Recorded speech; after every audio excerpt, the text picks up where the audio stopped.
Hello. Until COVID hit, about every 2 or 3 weeks on average, I would give a keynote address of about 40 minutes and I'd make economics both interesting and entertaining. I know many of you are thinking that's impossible, but I can do it. This is much, much harder. For a start, I've only got 5 minutes, so there's no time to include funny videos. They're always good in a presentation. But mainly, if I could tell you this story in 5 minutes or 4.5 now, I'd have a neat little mini TED talk to take on the road. I'd have a lot more spare time, and I wouldn't have had to spend 8 years off and on writing and thinking and rewriting 80 odd thousand words, living those words sometimes, words that sometimes hurt to write. So I'm going to try to tell you the feeling of summertime of our dreams rather than the story. It's the feeling of love and peace you have with old friendship. Old friendships that are no effort, even if you haven't seen each other for decades. You see, close to the heart of this book is the death of a couple of my old schoolmates, football teammates. We were boarders together at Nudgee College in Queensland half a century ago. We wondered what it was about our boarding school experience that formed such strong bonds that could appear decades later as Jim and Kev were dying. And Kev Carmody, pretty close to death when I was able to visit him, said, "It's because we hadn't learned to bullshit yet, Pass. We hadn't learned to hide everything. You never know anyone as well as the boys you grew up with then." I think that was how Jim McCormack and I were able to do what Aussie boomer blokes tend not to do. Have a long, honest, open and deep correspondence about our lives, our loves and death.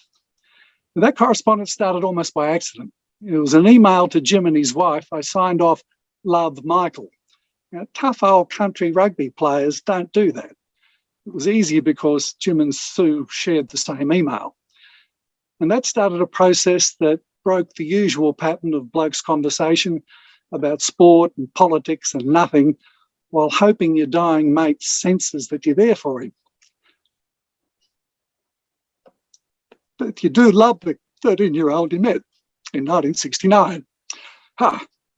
Well, Jim wanted to try to help other people while he was dying.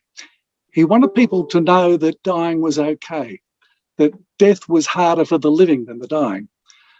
I think he also wanted his family to know him better through the correspondence, for his daughters to understand what their kind lump of a dad really was.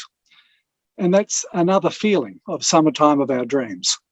The love of our fathers and of being a father, the love we have for our children. But if you think boomer blokes aren't great at communicating emotion, try their fathers. I had to write this book. I started to write it because I told my father that I would write about him.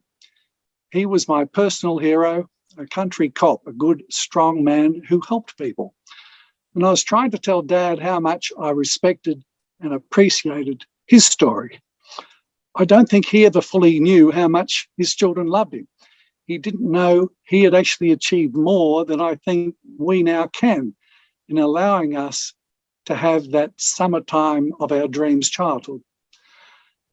A belief I have is that the most powerful economic force on earth is a mother's desire to give her children a better chance in life than she had.